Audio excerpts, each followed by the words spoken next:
Alors, je suis particulièrement heureuse ce soir de vous accueillir au musée pour un nouvel échange urbain qui va être fort intéressant sur l'avenir du quartier chinois.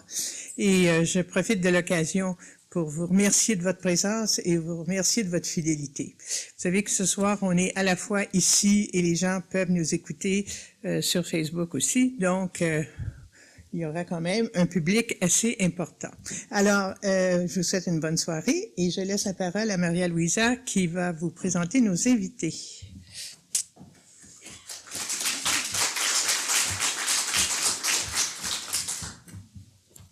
Merci Suzanne. Bonsoir à tous et à toutes ici au musée, mais aussi, comme on l'expliquait, à la maison via Zoom et Facebook. Donc, enfin, on revient, comme le disait Suzanne, après 2 ans d'absence au musée, mais on était quand même présents via Internet là, dans les dernières années. Avant toute chose, je voudrais reconnaître que le musée McCord est situé sur un territoire fréquenté et occupé depuis des millénaires par les peuples autochtones et qui n'a jamais été cédé par voie de traité. La nation Guigneng-Aga démontre toujours un profond attachement envers ce territoire qu'elle nomme Tiohtià:ke. Reconnaissant les conséquences désastreuses du colonialisme pour les premiers peuples, le musée McCord considère qu'il est de son devoir de contribuer à une meilleure connaissance des cultures autochtones et de soutenir le maintien de leur vitalité. Le musée avait d'ailleurs clos sa dernière saison sur un échange qui était intitulé « Montréal autochtone, rêve ou réalité » que vous pouvez visionner sur les sites web du musée et d'Héritage Montréal. Donc, un échange que je vous invite à découvrir ou à redécouvrir. Donc, le thème qui nous réunit ce soir, l'avenir du quartier chinois 1 an plus tard. 1 an après que la ministre de la Culture et des Communications et la mairesse de Montréal ait décidé de collaborer avec la société civile pour sauvegarder et revitaliser ce quartier menacé par la pression immobilière, qu'en est-il? Nous avons réuni 3 intervenantes qui, par leur parcours, fonctions et champs d'intérêt, ont réfléchi à l'avenir de ce quartier et se sont mobilisées pour celui-ci. À noter que les présentations et les échanges auront lieu à la fois en anglais et en français. Nous prendrons également des questions du public en salle et en virtuel dans les 2 langues dans la deuxième partie de la soirée. Donc, je vous présente nos 3 invités. Diplômée en droit, Cathy Wang est une ancienne élue de la ville de Montréal. Élue conseillère de ville dans le centre-ville en 2017, elle est alors devenue la première personne d'origine chinoise à siéger à l'hôtel de ville et aussi la première femme présidente du conseil municipal. Membre du comité exécutif de la Ville de Montréal, elle était responsable de la diversité, de l'inclusion en emploi, de la langue française et de la lutte au racisme et à la discrimination. Plus tôt en 2012, Cathy Wang s'initia à la réalisation vidéo en participant comme reporter à la série La course évasion autour du monde. Elle a ensuite co-réalisé la série documentaire Jeunes ailleurs, vieilles ici. Membre de conseil d'administration et de comité consultatif dans le domaine des arts et de la culture, notamment le Théâtre Jean Duceppe et Culture Montréal, les engagements de Cathy Wang sont depuis toujours orientés vers la recherche de l'inclusion et le reflet des diversités. Nous entendrons ensuite Marian Scott, qui est journaliste aux affaires municipales pour la Gazette de Montréal. En 2021, elle a écrit une 12aine d'articles sur les menaces qui pèsent sur le quartier chinois de Montréal, après que les promoteurs de Hill Park Capital Inc. aient acquis plusieurs propriétés sur le bloc qui étaient délimitées par les rues Gauchetière, Saint-Urbain, Côté et Vigée.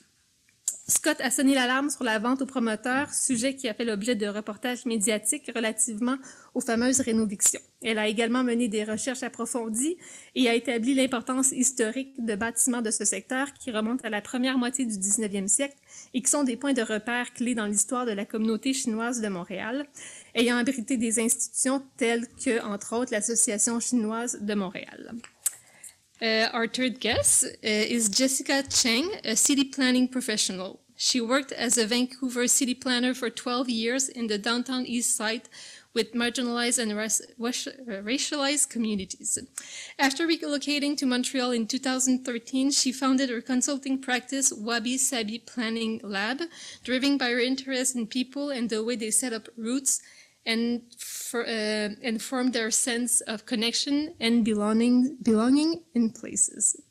Jessica has a long history of being involved with the research, community organizing, policy development, and cultural heritage planning in Chinatowns in Canada, including her recent active advocacy for Montreal's Chinatown through the Chinatown Working Group. Alors, voici les 3 dames que nous allons entendre plus tard dans la soirée, mais je cède pour l'instant la parole à Dinou Boumbarou, directeur des politiques à Héritage Montréal. Merci.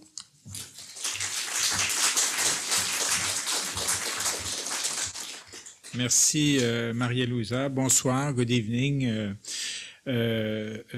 Pour ce retour, on va devoir retrouver nos repères un petit peu, mais je pense qu'on va y arriver. On salue également les gens qui nous accompagnent à travers les réseaux sociaux sur lesquels cet échange est présenté. Peut-être rappeler que nous sommes en train de conclure la 10e saison des échanges urbains. Alors, c'est pas juste un sujet intéressant, mais c'est aussi une occasion particulière, et on tient à le souligner, comme Madame Sauvage le rappelait. La dernière fois qu'on s'est vu, on était très nombreux. Même on a dû ouvrir les portes parce que le sujet avait intéressé beaucoup de gens. La discussion après à l'extérieur s'était prolongée. On parlait de façadisme. Et aujourd'hui, on aborde pour la première fois dans toutes ces 39 échanges un cas particulier d'un quartier en particulier, hein, parce qu'autrement, c'est des thématiques plus larges qui touchent soit les espaces verts, soit la transformation des ensembles institutionnels abandonnés, soit les dimensions d'urbanisme. Alors, ce coup-ci, c'est le quartier chinois, et peut-être qu'on pourrait aussi réfléchir à la façon dont on pourra aborder par la suite d'autres quartiers en particulier qui sont associés à des communautés. Parce que dans le fond, le quartier chinois a beaucoup de dimensions, mais enfin, on le reconnaît par son nom parce qu'il est associé historiquement à la communauté chinoise qui est très présente, notamment depuis au XXe siècle. Alors, un petit peu de récapitulation. Le thème du quartier chinois, nous l'avons choisi pour aborder parce qu'il était effectivement, comme vous avez vu, il y a un an, en fait le 26 mai dernier, Madame la Présidente. Je salue également la Présidente d'Héritage, donc on est très, très, très présidentiel aujourd'hui. Le 26 mai, il y avait une annonce par la ministre de la Culture, Madame Nathalie Roy, et la mairesse de Montréal, Valérie Plante. On est dans un univers comme notre table ronde très féminin, mais des personnalités très substantielles. Et ils ont annoncé que la ville et le ministère unissaient leurs forces pour préserver, protéger le caractère patrimonial du quartier chinois. C'est un geste assez important puisqu'il y a eu la formation d'un groupe de travail mixte avec des membres de la communauté. Héritage Montréal était là, le ministère, la ville, différents organismes. Pourquoi ça s'est fait? Parce qu'il y a eu un travail de citoyens qui s'est fait auparavant. On a parlé du groupe de travail du quartier chinois. Jessica en fait partie, mais d'autres, des citoyens, des résidents ont observé des situations. Il y a eu des préoccupations qui ont été communiquées. Il y a des efforts depuis quelques années déjà pour développer une vision d'aménagement de développement. Et on s'est dit, un an après, trop rarement on fait le retour sur des gestes qui ont été posés, voir qu'est-ce qui s'est effectivement fait et quelles sont les choses qui restent à faire. Alors ce soir, vous allez peut-être, si vous êtes intéressé, il y a les dépliants sur la table à l'entrée. L'Office de consultation publique de Montréal lance ou inaugure les travaux d'une consultation sur le quartier chinois. C'est une consultation qui découle du travail qui s'est fait l'an dernier, qui a mené le 24 janvier dernier à l'annonce, encore une fois, par le ministre de la Culture et la mairesse de Montréal, décidément, là, ça n'a pas d'allure, on manque de personnel ici, eh bien, de gestes coordonnés entre les deux niveaux de gouvernement sur le quartier chinois. C'est quand même une démonstration assez remarquable. Qu'est-ce qui s'est produit à l'époque? La ministre de la Culture a annoncé l'intention de classer des éléments d'une partie centrale, historique, l'ancienne école British and Canadian, et les éléments du noyau institutionnel historique de ce secteur-là. Et la Ville de Montréal s'est engagée également à modifier sa réglementation d'urbanisme. Donc, on parle de gestes conséquents. Il y a encore du travail à faire. Il y a encore du travail qui se fait. Il y a des efforts de catalogage des éléments de certains bâtiments, des collections, parce qu'il y a toutes sortes de choses qui se font. Il y a l'archéologie également qui est présente. On n'imagine pas ça parce qu'on pense au quartier chinois des restaurants, mais dans le fond, il y a une dimension, une profondeur très riche, mais on va en apprendre ce soir. Et la question qu'on se posait à travers peut-être l'échange qu'on a ce soir, comment examiner les autres facettes, hein, les autres enjeux, c'est ce que un classement par le gouvernement du Québec ou des modifications au règlement d'urbanisme ne peuvent pas nécessairement automatiquement apporter des réponses. Hein. C'est pas toujours l'urbanisme et le classement qui résolvent tout, mais des fois, c'est un élément de... Alors, avec nos 3 panélistes qu'on remercie d'avoir accepté cette invitation, eh bien, on aura cet échange et peut-être qu'on devrait, sans plus tarder, y aller. D'ailleurs, je sais qu'on a peut-être une petite touche d'humilité à avoir. Le chiffre 4 n'est pas très heureux dans la civilisation chinoise en particulier, mais on n'avait pas le choix parce que c'est un mercredi. Hein? Puis nous, il y a des traditions qui ne changent pas. On n'est pas pour déplacer les échanges urbains au jeudi. Alors, et d'ailleurs, aujourd'hui, mesdames les présidentes, il faut quand même le dire, c'est Star Wars Day, hein, c'est bien connu. May the Fourth be with you. Alors, sans plus tarder, Cathy Wong, ancienne élue municipale et présidente du conseil de la ville. Merci.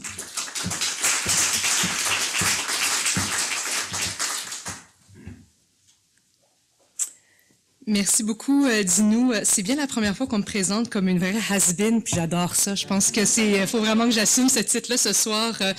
Mais en effet, c'est tellement un bonheur de pouvoir revenir sur ces dernières années. On parle de la dernière année dans le titre de la conférence, mais c'est vraiment les dernières années. Puis lorsque je préparais la conférence, je lisais le titre, je lisais de la documentation, je me disais, c'est incroyable comme les choses ont bougé vite. C'est incroyable comme on a pu être témoin rapidement de changements, de prise de position politique, d'engagement politique. Et dis-nous, je pense que tu nous les as bien résumés en quelques phrases tout à l'heure.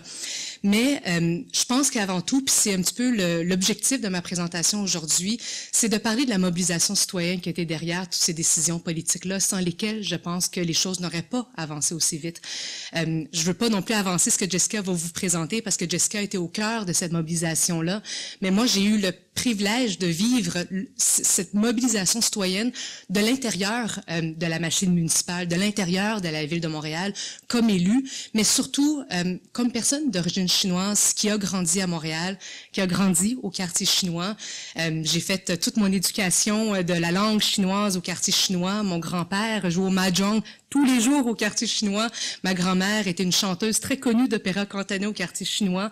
Mais en fait, ma famille a fondé plusieurs des organisations communautaires qui offrent des services encore aujourd'hui aux aînés au quartier chinois. Et pour nous, le quartier chinois a non seulement été un lieu familial important, mais un lieu de solidarité, un lieu d'accueil, un lieu d'ancrage pour les nouveaux immigrants qui arrivaient à Montréal. Et donc, le quartier chinois a incarné pour nous un milieu de vie, un milieu familial, historique qui on retrouvait à travers ces rues, à travers ce quartier, à travers ces bâtiments, bien un ancrage culturel qui nous permettait finalement de nous retrouver entre nous, de découvrir notre culture et pour moi, ayant grandi au Québec toute ma vie, mais de découvrir la culture de mes origines. Et donc pour moi, le quartier chinois, c'est plus qu'un quartier, c'est plus qu'un espace territorial, c'est toute une histoire, c'est toute une vie et c'est toute une famille et des familles qui habitent et qui vivent ce quartier-là. Et je vous parle de cette histoire parce que pour moi, s'intéresser au quartier chinois, c'est s'intéresser avant tout à son histoire et de pourquoi aujourd'hui des quartiers chinois on en voit dans tant de villes comme à Montréal. Puis les quartiers chinois, comme vous le savez, ont une histoire qui dépasse en fait simplement la création de ce quartier chinois. Et j'étais contente de voir des images tout à l'heure là qui circulaient sur l'histoire des Chinois au Canada qui a commencé au 19e siècle avec leur arrivée au Canada, avec leur exploitation, on va utiliser ce mot-là, l'exploitation du travail du corps, de la sueur des Chinois pour bâtir les chemins de fer, pour unir notre pays. Et quand je dis unir, c'est un mot important parce qu'en unissant notre pays de côte à côte, mais on a contribué aussi à séparer les Chinois comme individus en ne les reconnaissant pas comme citoyens entiers et en adoptant des lois tout au long du 19e et du début du 20e siècle qui visaient à exclure les Chinois et à les exclure de toute forme de vie démocratique, de vie politique, de vie sociale, de vie économique. Et donc, les quartiers chinois, à travers l'Amérique du Nord, mais aussi on peut voir dans d'autres pays, se sont construits aussi sur le fond de cette histoire-là.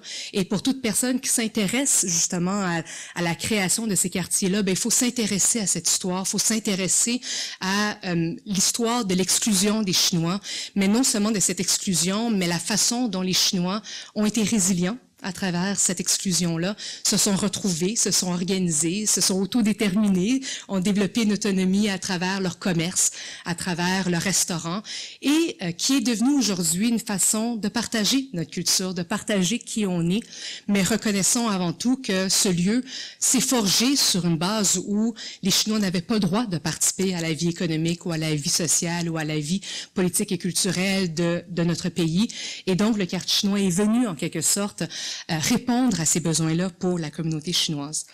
J'ai choisi 2 photos. On m'a demandé de choisir des photos, alors j'ai choisi 2 photos pour peut-être guider la présentation. Et puis la première, bien, c'est une photo historique où en fait, c'est pas au quartier chinois exactement. Je pense que c'est sur la rue Mackay, mais ça raconte l'histoire justement de la communauté chinoise qui s'est mobilisée lorsque le Japon a perdu la guerre en 1945. C'était le 2 septembre 1945, et où les Chinois se sont mobilisés, ont fêté la fin de la guerre, et ça a été un de ces grands moments de solidarité où on a vu la communauté chinoise se réunir, célébrer ensemble.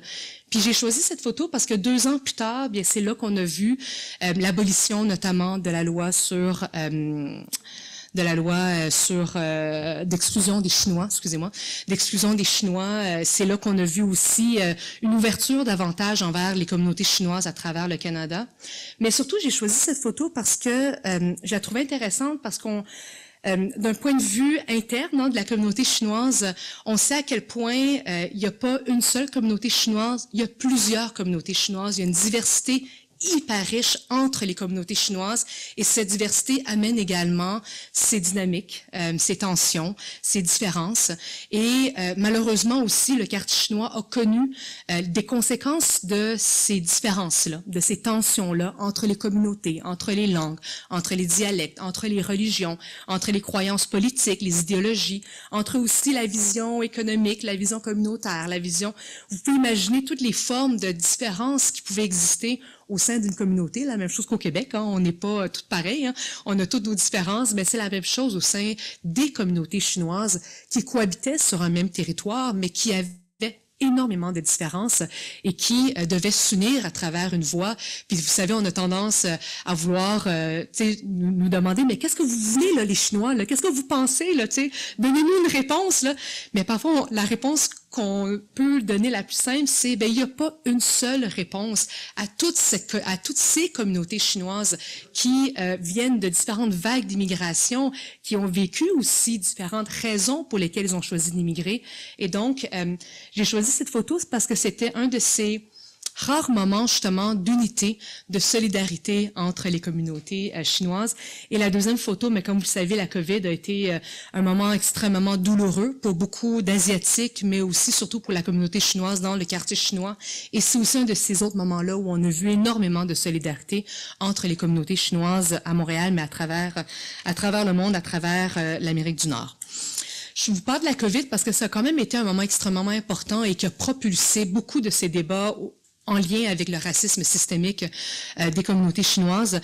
Vous savez, c'est un racisme qui existait depuis le 19e siècle. Il n'est pas né hier, il n'est pas né pendant la COVID, mais la COVID a reprovoqué des débats, a réuni aussi la communauté chinoise autour d'un dialogue et autour d'une revendication par rapport aux crimes haineux et par rapport aux commentaires qu'on recevait sur les Chinois comme étant les responsables de la COVID et de ce virus-là. À ce moment-là, la Ville de Montréal, c'est sûr que c'était évident qu'on devait prendre position. Je me souviens, la mairesse Valérie Plante était allée directement au quartier chinois rassurer les commerçants. Elle voulait être présente, même à des moments où on demandait à des restaurants de fermer à ce moment-là. Elle tenait à y être pour rassurer la communauté chinoise et son quartier chinois. Mais c'est aussi à ce moment-là qu'on a vu les statues vandalisées au quartier chinois. On a commencé à avoir des témoignages sur Facebook, dans les médias sociaux, de de Chinois qui étaient victimes de paroles haineuses, de crimes haineux. Et le tout s'est multiplié malheureusement à travers tout le long du début de la première phase de la COVID. Et je vous dirais, il y a eu à travers tout ça aussi le décès de George Floyd qui a amplifié aussi tout le débat sur le racisme systémique et qui a aussi amené à toute une question par rapport à la position de la ville, à la position de nos institutions publiques sur le racisme systémique. Et lorsqu'on a pris la position très ferme de reconnaître le racisme systémique, c'est là, je me souviens que j'avais accepté le rôle au comité exécutif et on a attaqué la question du racisme anti-asiatique comme étant quelque chose qui devait être analysé de façon de façon concentrée, là. Et c'est à ce moment-là que c'est fascinant, où on a vraiment essayé de développer une vision 360 de notre façon de travailler sur la question du racisme systémique envers les communautés asiatiques. Non seulement il y avait la question de la sécurité, alors rapidement la police s'est impliquée, le SPVM, le MICH notamment, qui est l'unité responsable des crimes haineux, mais également il y avait tout un travail à faire de développer un dialogue avec le quartier chinois, parce qu'on savait que malgré que on aimait ça aller manger au quartier chinois, mais on connaissait peu les Chinois ou les Montréalais d'origine chinoise. Et donc, il y avait toutes sortes d'activités et de moments, d'espaces à créer en temps de COVID pour amener ces conversations-là. À travers ça, on a aussi beaucoup de discussions sur l'aspect économique du quartier chinois qui souffrait énormément pendant la COVID et où on constatait que les commerçants subissaient l'impact de la COVID et notamment en lien avec les gestes, le vandalisme qui était créé, le vandalisme qu'on voyait là dans les entrées des différents commerces au quartier chinois. Et c'est là qu'on s'est dit, il va falloir qu'on tende la main aussi vers d'autres institutions qui ont à cœur le développement économique, comme la Chambre de commerce, par exemple, avec qui on a eu l'occasion de développer le Forum économique sur le quartier chinois, une première où on a pu travailler avec des institutions montréalaises et non seulement des institutions chinoises. Et puis on s'est dit, on a envie justement de créer ces ponts-là entre la société civile chinoise et la société civile montréalaise pour qu'il y ait justement ces ponts-là qui se créent. Et finalement, toute la question du patrimoine, de la culture, où c'était essentiel, et puis justement, les groupes de travail du quartier chinois nous le rappelaient régulièrement, non seulement, là je vais faire une petite parenthèse plus personnelle, non seulement, comme personne d'origine chinoise qui recevait ces demandes-là, ça devenait extrêmement pressant, puis pour moi, c'était un enjeu qui me touchait personnellement à cœur, mais je vous cacherai pas que je suis pas une experte du patrimoine, ni de l'héritage, et je me souviens même avoir appelé Dinou en pleine pandémie en disant « Peux-tu me donner un cours là, sur l'héritage puis sur le patrimoine? » Parce que j'ai vraiment besoin de comprendre la différence entre ça puis ça. Puis je me souviendrai toujours, j'étais un petit peu novice dans ce milieu-là. Mais surtout, il y avait tout un travail à démêler entre, moi j'étais élue dans Ville-Marie et j'étais au comité exécutif, et de comprendre, mais qui fait quoi, là, tu sais, il y a des choses, il y a des pouvoirs que les arrondissements ont, à Ville-Marie, mais il y a aussi des pouvoirs qu'au niveau patrimonial, à la Ville de Montréal, au comité exécutif, il y a. À l'époque, c'était Émilie Thuillier qui était au comité exécutif responsable du patrimoine. J'avais besoin de démêler ça déjà. Mais ensuite, c'est qu'est-ce que Montréal peut faire, puis qu'est-ce que Québec peut faire. Puis là, j'avais besoin de démêler ça aussi, de comprendre. Monsieur Charette venait d'être nommé responsable de la diversité et du racisme au gouvernement du Québec. Et donc, on avait des conversations avec son équipe. J'avais besoin de comprendre aussi qu'est-ce que Québec pouvait faire, qu'est-ce que nous, on pouvait faire. Donc, à travers tout ça, je vous cacherai pas que j'ai aussi eu une grosse éducation assez rapide sur le patrimoine, mais qui nous a permis justement, tu sais, de discuter de, est-ce qu'on veut protéger un périmètre? Est-ce qu'on veut protéger des bâtiments de façon spécifique? On avait un timeline qui était quand même assez serré parce qu'on voyait aussi tous les menaces, puis là, Marianne pourra vous en parler, tu sais, de tous ces bâtiments-là qui tombaient entre les mains de spéculateurs. Et donc, on avait aussi un time frame qui était très serré, où est-ce qu'on devait agir, où est-ce qu'on devait justement prendre position pour être capable de faire avancer tout ça. Puis je vais laisser Marianne en parler tout à l'heure. Mais je vais conclure simplement en disant que pour moi, ça a été un énorme privilège de pouvoir le vivre de l'intérieur et surtout d'avoir été assez privilégié de voir le résultat d'une mobilisation citoyenne en si peu de temps. Hein, peut-être ça a duré un genre de 2 ans, mais une mobilisation citoyenne, n'oublions-le pas, qui date de plus d'un siècle, qui date depuis l'arrivée de 12 ancêtres à la fin du 19e siècle et qui fait en sorte qu'aujourd'hui, les consultations de l'OCPM débutent. Alors, pour ceux et celles à qui ça intéresse, n'hésitez surtout pas à participer. Et puis, d'un point de vue très personnel, vous savez, moi, j'ai donné naissance à une petite fille pendant la pandémie, pendant tous ces débats qui touchaient le quartier chinois. Puis je vous cacherai pas que non seulement la bataille était, oui, pour notre histoire, pour ma famille, pour nos familles, notre quartier chinois, mais c'était aussi pour qu'un jour je puisse dire à ma fille, ben voici la culture de tes origines, puis j'aimerais ça que tu sois fière de tout ce qu'on a réussi à préserver, puis fière de la culture que tu portes en toi. Et c'est aussi ça qui m'a amené à m'impliquer autant dans ce dossier-là, qui me touchait à cœur. Mais ce sera pas seulement pour des Mia comme ma fille, mais pour tout le Québec, pour tout le monde qui va venir découvrir ce centre-ville francophone, le seul en Amérique du Nord, ce centre-ville qui est au cœur de l'histoire de Montréal. Merci beaucoup. Au plaisir de se parler.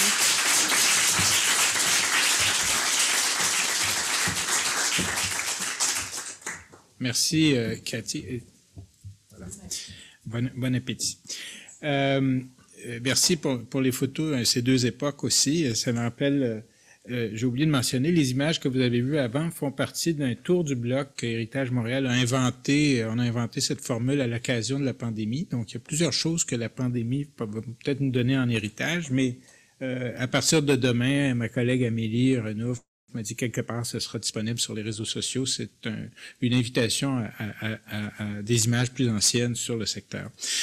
Sans plus tarder, on parlait, Cathy, tu nous parles des liens familiaux, la fibre et tout ça. Et cette diversité des communautés du quartier chinois, là, c'est important de le rappeler. On n'est pas dans des monolithes.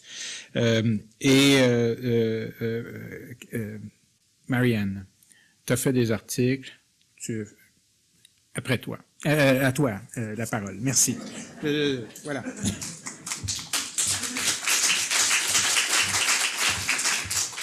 Bonjour tout le monde. Merci beaucoup, Cathy. C'était émouvant et fantastique. Alors, lorsque Dino m'a demandé de participer à cette discussion, il a suggéré qu'en tant que journaliste affecté aux affaires municipales, je pourrais aborder le thème de l'intérêt du quartier chinois pour toute la société montréalaise. Et moi, je dirais, s'il y a une chose qu'on a appris au cours de la dernière année, c'est vraiment le profond attachement des Montréalaises et des Montréalais au quartier chinois. Et ça ne se limite pas aux gens de Montréal, comme ça a déjà été mentionné par Dino. Je crois qu'il est important de souligner aussi que le gouvernement du Québec a aussi compris l'importance de sauvegarder ce quartier patrimonial. Alors, comme Dino a dit, le 24 janvier, la ministre de la Culture, Nathalie Roy, a annoncé son intention de classer une partie du quartier qu'on désigne comme le noyau institutionnel du quartier chinois, comme lieu patrimonial. Et au même moment, la mairesse Valérie Plante s'est engagée à modifier le plan d'urbanisme de la ville pour préserver l'esprit du quartier chinois et mieux protéger les bâtiments. Et elle a annoncé aussi que le quartier serait désigné comme premier lieu historique de Montréal. Malgré les critiques, notamment de ceux qui auraient voulu que le classement s'étende à tout le quartier chinois, il faut reconnaître que c'est une grande victoire. C'est une victoire tout d'abord pour la communauté chinoise qui a vu le territoire du quartier chinois amputé à plusieurs reprises pour des méga-projets comme le complexe Guy Favreau, le Palais des Congrès, l'élargissement des rues Saint-Urbain et René-Lévesque. Mais c'est aussi une grande victoire, je crois, pour tous les Montréalais et tous les Québécois, car ce secteur est très précieux. Pourquoi? Parce que les quartiers d'ambiance où il fait bon déambuler, des quartiers qui témoignent de notre histoire, nous font du bien, à nous tous. Des quartiers mixtes où on peut se balader, où il y a des résidences, des restaurants, des petites boutiques qu'on ne retrouve pas ailleurs, des groupes communautaires, des gens qui font du tai chi dans le parc, des quartiers, en bref, qui ont une âme. C'est pas pour rien que les artistes ont toujours aimé peindre le quartier chinois. Et qui peut oublier la chanson Chinatown de Beau Dommage, que j'adore. Mais l'âme d'un quartier, ça ne semble pas compter pour beaucoup de nos jours. Comme le disait Oscar Wilde, le cynisme, c'est connaître le prix de tout, mais la valeur de rien. Alors, si on revient en arrière, il y a un an, il faut dire que les perspectives étaient sombres. Le quartier chinois a été durement frappé par la pandémie. Les actes à caractère raciste envers la communauté asiatique étaient en hausse. Et là, on a appris que les promoteurs immobiliers Brandon Schiller et Jeremy Bluth avaient acheté plusieurs propriétés. Et c'était situé sur l'îlot, compris entre les rues de la Gauchetière, Saint-Urbain, côté l'avenue Vigée. Il faut noter qu'à ce moment-là, les bâtiments qui s'y trouvaient ne jouissaient d'aucune protection patrimoniale, à part leur proximité à l'église catholique chinoise qui était classée. Le zonage du site, d'ailleurs, permettait la construction des tours de 20 étages. Je me souviens d'une entrevue que j'ai faite avec Jonathan Cha, qui était membre du groupe de travail sur le quartier chinois. Il m'a dit, si on détruit cet îlot patrimonial pour faire place à une grosse tour, c'est la fin du quartier chinois. Il a dit, c'est le moment d'agir et même il est déjà peut-être trop tard. Pour moi, il était primordial de faire connaître l'importance de ces bâtiments patrimoniaux qui étaient dans cet îlot-là. Mentionnons notamment la British and Canadian School, aujourd'hui la maison Wing, construite en 1826. Cet immeuble magnifique est le plus ancien bâtiment scolaire de Montréal. C'est aussi une institution unique et très avant-gardiste pour son époque. Il y a aussi l'ancienne manufacture de cigares Davis de la rue Côté. Sa particularité, c'est que c'était à l'origine une église presbytérienne. Lorsqu'on l'a transformée en usine, on a intégré les murs d'origine sur les 3 côtés du bâtiment. Et puis, il y a ces belles maisons en pierre de la rue de la Gauchetière. C'est un de mes coins préférés de Montréal depuis toujours. Je connaissais déjà les grandes lignes de l'histoire de ce secteur, mais je voulais en savoir plus. Alors, j'ai passé des jours et des nuits à effectuer des recherches sur le quartier. Et ce que j'ai découvert, c'est que ce petit coin, c'est pas très grand, mais c'est un microcosme de l'histoire de Montréal, du Québec et du Canada. J'avais déjà dans la tête que les origines du quartier, qui s'appelait autrefois le quartier près de ville, remontaient à la traite des fourrures. Et effectivement, c'est l'ancien domaine de Gabriel Côté, membre fondateur du Beaver Club. Mais j'ai appris que les vrais fondateurs du quartier urbain, ceux qui ont dessiné la trame des rues, c'étaient les 3 beaux-fils de Gabriel Côté, qui étaient eux aussi commerçants de fourrure. Mentionnons aussi que ces bâtiments remontent au début de l'urbanisation, contrairement à la plupart des immeubles du Vieux-Montréal qui ont remplacé des bâtiments plus anciens. J'ai découvert aussi que ce secteur est en quelque sorte le berceau du système de l'éducation à Montréal. J'ai déjà mentionné la British and Canadian School, mais tout aussi important dans l'histoire de l'éducation était une autre école qui existait autrefois, l'école Saint-Laurent, fondée en 1840, juste en face, dans l'ancien château de Maricourt. Ce quartier témoigne aussi de l'histoire de la communauté juive du Québec et il a joué un rôle important aussi dans l'histoire du protestantisme au Canada. Mais l'aspect le plus intéressant du quartier, c'est sa tradition de vivre ensemble. Depuis 200 ans, les communautés chinoises, québécoises, écossaises, irlandaises et juives ont coexisté à différentes époques dans ce quartier. Alors, pour conclure, où est-ce qu'on en est rendu un an après? Le classement du site, c'est juste le début. Il reste d'énormes défis à relever pour le quartier chinois. Mais je crois que cet épisode nous a appris des leçons importantes. D'abord, je crois qu'on doit remercier la communauté chinoise d'avoir conservé ce quartier patrimonial, d'avoir conservé son authenticité et son échelle humaine. La rue de la Gauchetière est unique et c'est grâce à la communauté chinoise que nous l'avons encore. Par ailleurs, je crois que cette expérience doit nous amener à réfléchir sur notre modèle de développement urbain. Trop souvent, c'est l'approche table rase qui efface tout ou ne conserve que la façade. Regardez Griffintown, regardez le centre-ville. Quand on se promène dans les quartiers chinois, on est entouré par l'histoire. On est en contact avec les générations qui ont façonné notre ville. C'est une tapisserie avec des fils de couleurs différentes. Et ça, c'est un aspect du quartier chinois qu'il faut absolument conserver. Et on doit s'en inspirer pour le développement de nos autres quartiers aussi. Merci.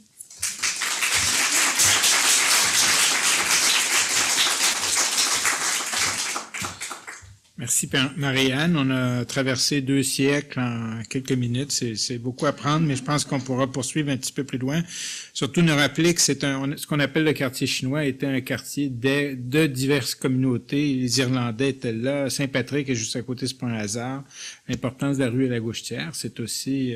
mais de la rue Saint-Laurent, hein, on a oublié l'image que vous avez peut-être vu qui annonce cet échange d'aujourd'hui, montre un trou, l'arche sud sur Saint-Laurent, mais montre sur le côté un trou béant. C'est l'incendie de 2016 qui nous a fait perdre un magnifique bâtiment, le Robillard, qui était, avec tout le front ouest de Saint-Laurent, là, une reconstruction canadienne-française de Félix Lambert a fait des recherches là, sur tous les propriétaires qui ont bâti le côté ouest de Saint-Laurent au 19e, après l'élargissement pour le tramway. C'était pas le REM, hein, calmons-nous, mais c'était le tramway. Et c'était une affirmation canadienne-française du Vieux-Montréal jusqu'à l'avenue des Pins. Enfin, c'est un autre sujet, mais c'est juste pour montrer que c'est des tissus riches et complexes, et on va revenir un peu là-dessus. Mais sans plus tarder, Jessica Chen, qui fait partie de ce groupe. D'ailleurs, sur l'image, on voyait Jonathan Chum, on voyait également Jean-Philippe Riopel, je pense, qui est un des citoyens très engagés dans la révélation, hein, avant la défense, il y a la révélation du patrimoine de ce quartier. Et Jessica, à toi la parole. Merci.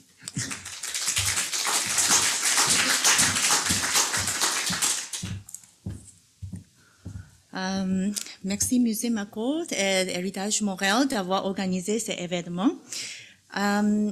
Aujourd'hui, l'avenir du quartier chinois est non plus tard, bien que je pense que pour la plupart d'entre nous dans la salle ou à l'écoute, d'ailleurs, nos relations avec le Chinatown durent plus d'1 an. Cependant, la dernière année a réuni beaucoup d'entre nous sur la même cause, avec une passion partagée.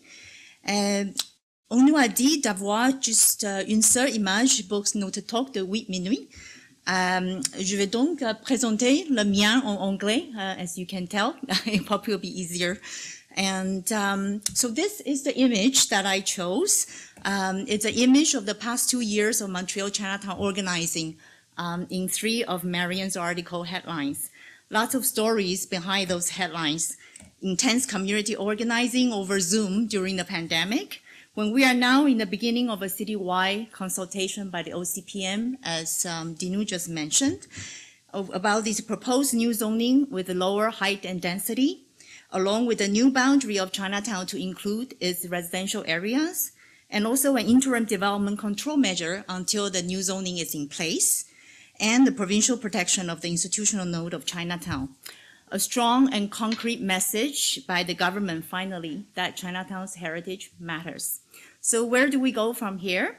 First, I hope to put our Chinatown in the context of the Chinatown movement taking place now in both Canada and United States, and share some of my observations. The Safe Chinatown movement emerged in the 1960s in the face of mass land expropriation and displacement that took place in many cities for their urban renewal programs that Marianne earlier talked about. In Montreal, between 1960s and 80s, over 200 structures were demolished in Chinatown for government projects, and population loss is about 90%. We saw the same thing happening in Vancouver's Chinatown. Their Chinatown fought back and stopped the highway construction. In San Francisco, after the big earthquake, the city planned to relocate the whole Chinatown to the suburb. And to survive, local community had to create this exotified so-called Chinatown architecture for tourism in order to avoid the erasure. Fast forward to today's Chinatown movement. Montreal's Chinatown, again, is not alone. What is happening in our Chinatown is happening all over the place in North America. New condos and hotel developments that have no relevance with Chinatown chipped away the identity and living culture from within. And the old Chinatown, the architecture, and sometimes even its population, our seniors sitting there having tea, become a marketing backdrop for some business or museum gallery prop. And different government big infrastructure planning still does not take Chinatown's future into proper consideration. 40-story jail is being proposed to develop in Chinatown, in New York, and the light rail in Edmonton. And on that point, we are very happy to hear the news about Rémy de l'Est in Montreal. However, this phenomenon is also paralleled with today's resurgence of the consciousness and collaboration among different Chinatowns to protect Chinatown that intersect with different social justice issues. Earlier, Kathy mentioned with COVID-19, we are seeing an increase in the anti-Asian racism, anti-Asian sentiment. And Chinatown suffered with more frequent vandalism. So in addition to other challenges, so this anti-Asian racism dialogue in solidarity with other groups intersect with the work in Chinatown. There is also the intersection with reconciliation and cultural redress discussion, how we speak the truth to our colonial past and seek genuine reconciliation and redress beyond land acknowledgement and apologies. Chinatown as a place that witnessed the injustice over time and overcome with repeated resilience of communities coming together, like Marian was talking about earlier, have made Chinatown become a very symbolic place for such actions and discussions. And lastly, the inequality in our society and deepening affordability issues are highlighted through these gentrification processes in many cities. So we have all the different neighborhoods are asking, to whom does our city belong to? À qui les quartiers? So this is much more than preserving the old. The efforts are also about mapping out the future that we want. We want to map out and push for an alternative conservation-focused development approach and vision that will take care of our vulnerable population in our cities, and we need new approaches to cultural and heritage planning. So our Chinatown in Montreal is indeed in the middle of this international movement. And we are seeing a whole new generations of community organizers and leaders showing up across Canada and US. What they are asking, in fact, is not just about how do we revitalize Chinatown. They are asking how the cities they are in are going to do in response to those social issues that we were just talking about. So it is the community values that are at stake, and is a way of life that could be lost. Different strategies are being tried. I work in different Chinatowns, and to better protect those values and the places that matter. And in most cities, there is an increased focus on both tangible and intangible heritage. And of course, there are also cities failed to see that it is in fact those living heritage that make Chinatown a special place. And in return, they see their Chinatown either completely disappeared or turned into a Disney-like type of museum with only Chinese signs left to remind us of a community that is long gone. So I believe this historic neighborhood of ours in Chinatown could in fact be the neighborhood of the future. And this is a neighborhood with accessible multimodal transportation, culturally diverse, a very strong social circular economy, and the community infrastructure that we can reinvest back into. And the future of the Chinatown, I believe it will have to be in its history and the living culture and the regenerated economy that is centered around those assets. So the approach recommended by UNESCO is called the historic urban landscape approach. And that is the approach Vancouver is taking right now after learning from their mistake recently. I won't have time to get into the mistakes. So if it come up in the discussion, we can get into it. This approach emphasizes the need to involve the community to identify the cultural heritage assets. And what we mean by that are, other than the heritage buildings, places that are significant, that are magical. That's where all the different discussions and the people gathering happening. And the cultural practices that have been in place for a long time. So those are our cultural heritage assets. And understand why they matter, identify what they are, understand why they are matters, and why they are valued by people, and then protect them for the longer goal of upholding of community's way of life. Due to the history of Montreal's Chinatown, those values and assets are not well understood, although we are starting, so let alone being protected. And now with the first step taken, with recognition and hopefully appropriate planning regulations after the OCPM process, and I hope all of us will participate, we can finally get to those important work. And that is why I hope to use today's opportunity to announce this new nonprofit organization we are putting together called the Jia Foundation. It's a community organization to protect and grow Montreal Chinatown's cultural heritage through storytelling and placemaking. What is Jia? You say Jia, spelling J-I-A. Jia is a word in Mandarin that has layers of meaning, family and home. 家人 means the members of family.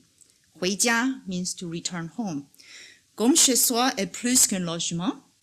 Jia is more than a home. Jia offers the sense of refuge, security, and belonging, and Jia is the root and where we return to. Essentially, Chinatown is Jia to many people in different ways. And we are setting up Jia Foundation, hoping to offer pathways for people to connect and reconnect with Chinatown in meaningful ways. Despite being a young organization, in fact, we are 1 week old. We just got incorporated last week. Despite very young, Jia Foundation has existing relationship with the community and partnership that have been nurtured and developed in the past 2 years during our work under Chinatown Working Group. So we do have some existing exciting projects in the pipeline already. To commemorate history, we are looking at nominating our Chinatown in Montreal as a National Historic Site. We are collaborating with family associations in Montreal's Chinatown and also hopefully Heritage Montreal. For storytelling, we are collaborating with La Vie Extraordinaire project at the Center for Oral History and Digital Storytelling to collect oral history with our Montreal seniors and find out those places that matters and what make them so special. And for placemaking, we are forming an interdisciplinary team through partnership with Next Generation Cities Institute at Concordia to reimagine Chinatown's Clark Street in hope to look at equitable development models and engagement principles. And for collaboration among Chinatowns, we will continue our past 2 years partnership with Instruct at University of British Columbia that has been instrumental for the exhibit called A Seat at the Table, together with Museum of Vancouver, and the establishment of the Chinese Canadian Museum that will soon be open in Vancouver's Chinatown next year. Of course, we also hope to find ways to connect with amazing initiatives out there. For example, Jean-Philippe, I know he's sitting in the back. He's working with Gilbert Lee and a team of museologists trying to document and inventorize the objects inside the Wings Noodle building. And that contains so many stories and histories. Projects like that to make intangible heritage visible and relatable are very important. So I'll end here, probably over 8 minutes, and Mei-Li didn't give me the sign. Thank you. So we do have a simple website up just for today, where when we go, a bunch of volunteers. So we will keep updating it. It's called Jia, J-I-A, Jia Foundation, MTL.org. Remember, there's a Jia Foundation in Singapore, and that's not us. So MTL is behind that.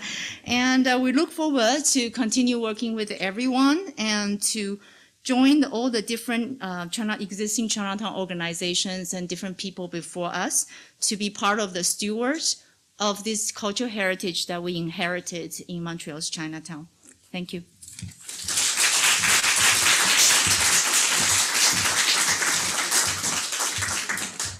Merci, Jessica. C'était formidable, ce panorama des Chinatown, hein, les situations qu'on imagine c'est juste chez nous, mais dans le fond, il y en a qui ont été complètement rasés, il y en a qui existent. Puis, il y a des Chinatown un peu partout. À Johannesburg, il y a un Chinatown. À Sao Paulo aussi, c'est à Panama. hein, parce qu'on construisait le chemin de fer ici, mais ailleurs, il fallait creuser des canaux. Alors, les Chinois étaient au rendez-vous, pas toujours dans les meilleures conditions, rarement dans les meilleures conditions. Mais je voudrais peut-être inviter nos 3 panélistes à prendre place et peut-être qu'on va être un petit peu lax avec les règles de la santé publique, parce que faire un panel, tout le monde masqué, ce serait un peu drôle, mais on va poursuivre la discussion avant de prendre quelques questions du public.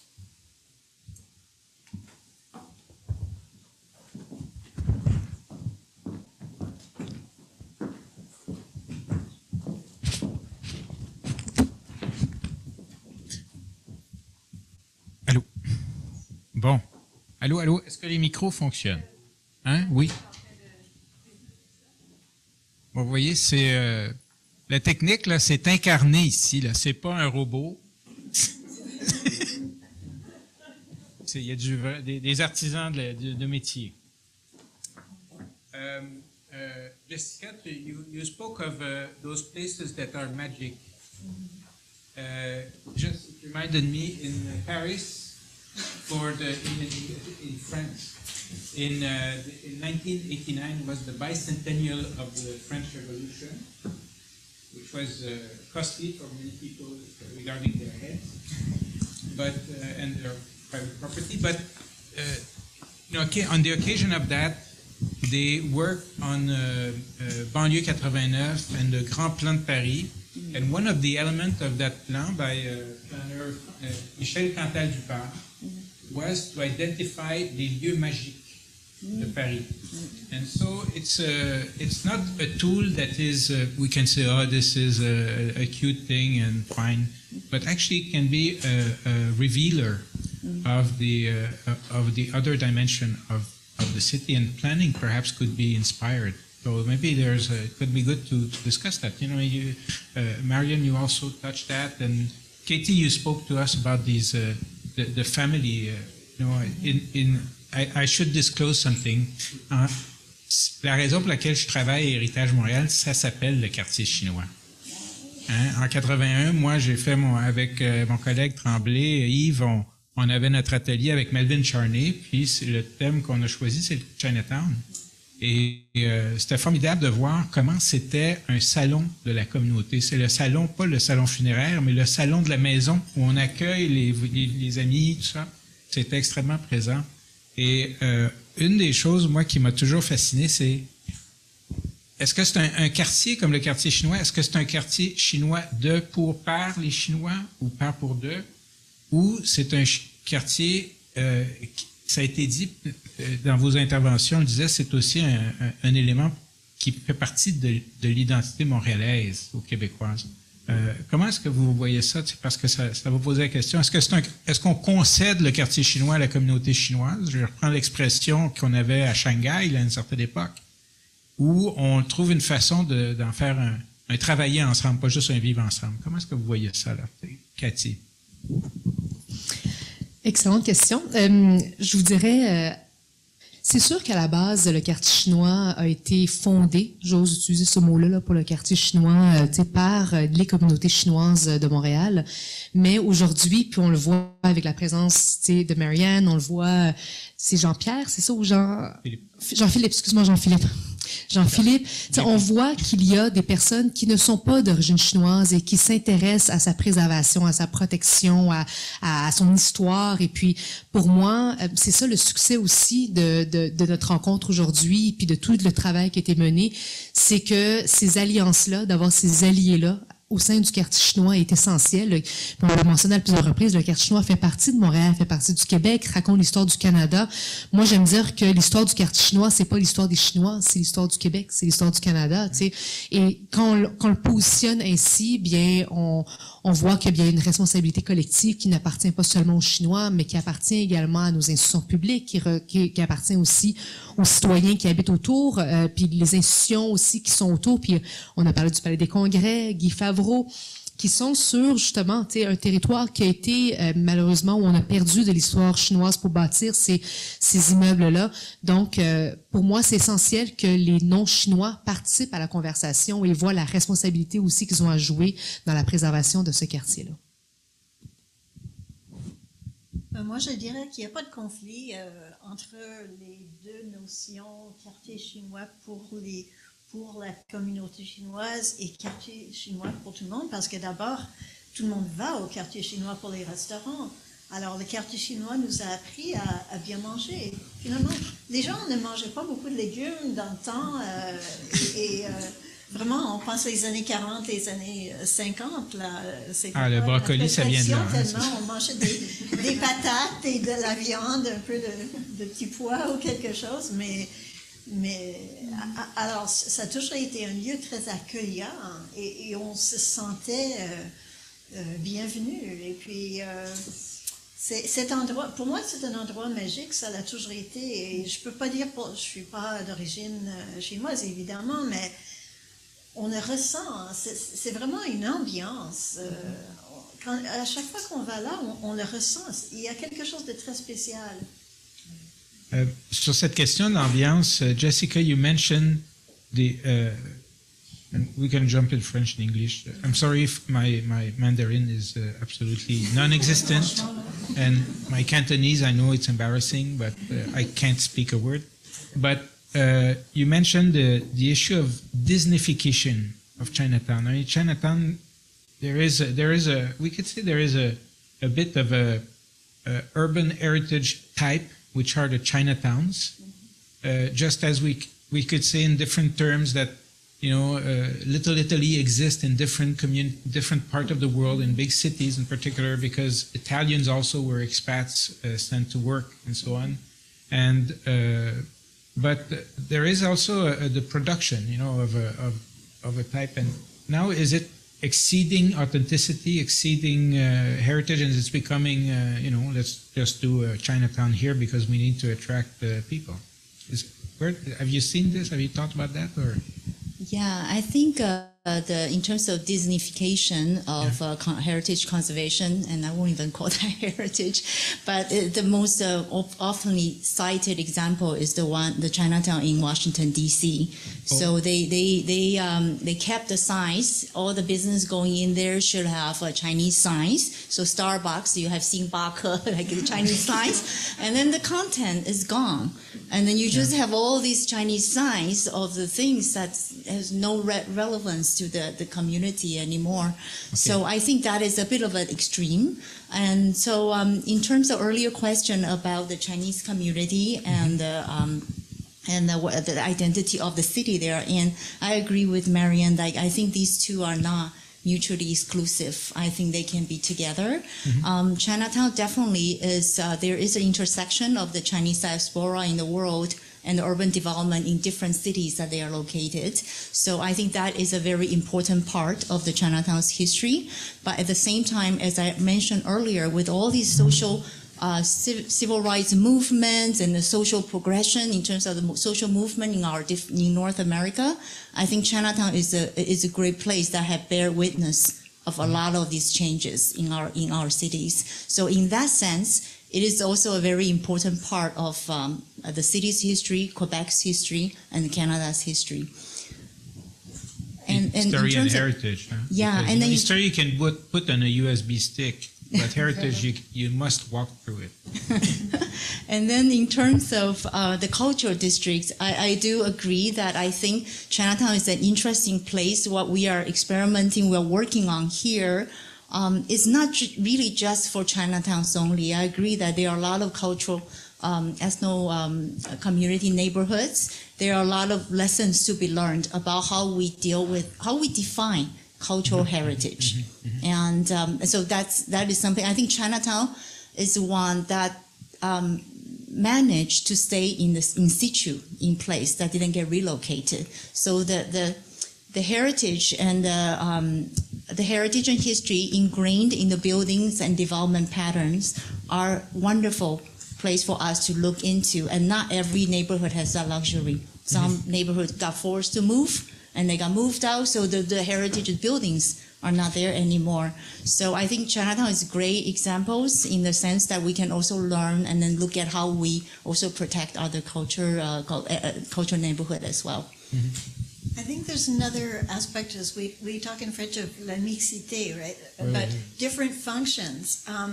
are what keep a culture alive. And I think that's true for any neighborhood. When you have only stores, especially if they're chains, but I mean, really, if it's only stores or it's only restaurants or it's only offices, it's a dead zone. Like you know, who enjoys walking on René Lévesque Boulevard?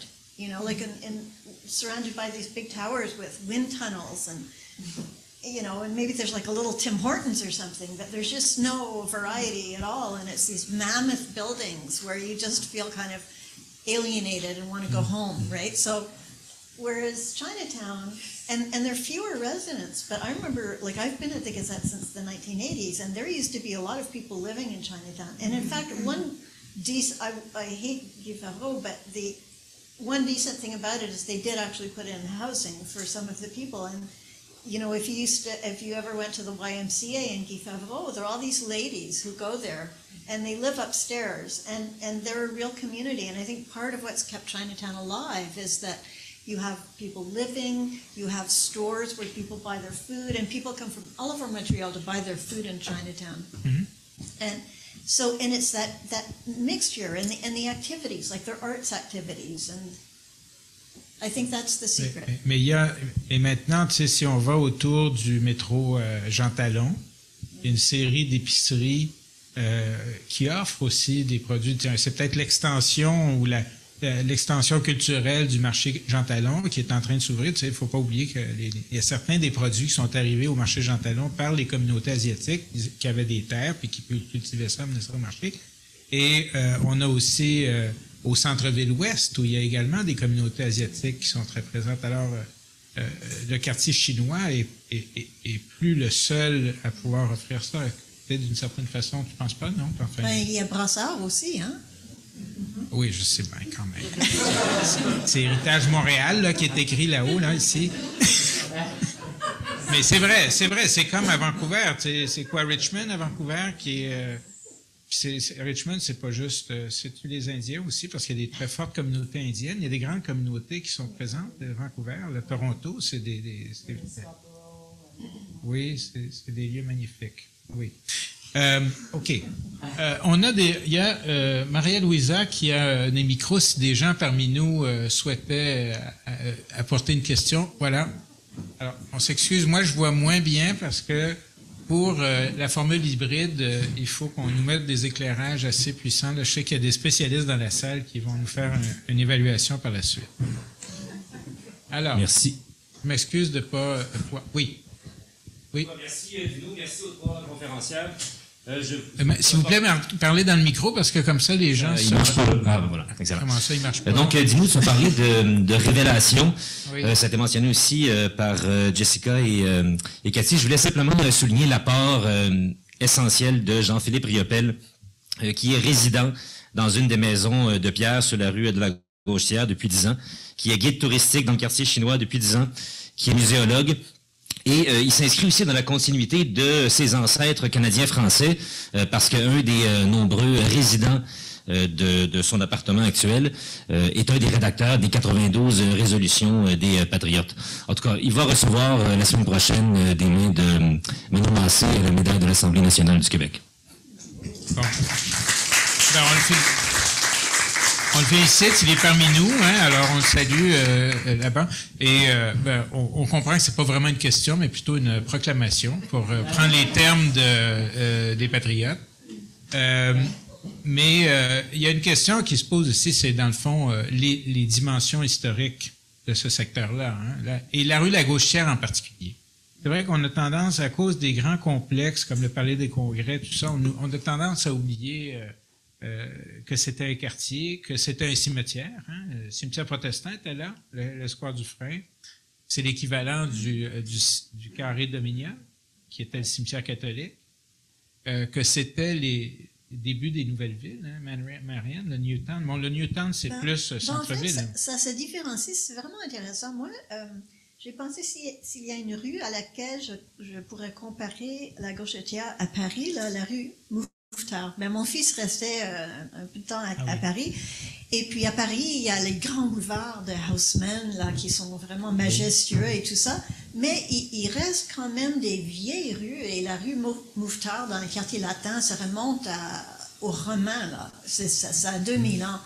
Et puis, ce qui est magique, c'est que c'est beau les grands boulevards, mais c'est aussi beau les petites rues qui existent depuis très longtemps. Et la Gauchetière n'est pas un quartier planifié comme était le Newtown au centre, ce qui est aujourd'hui le centre-ville.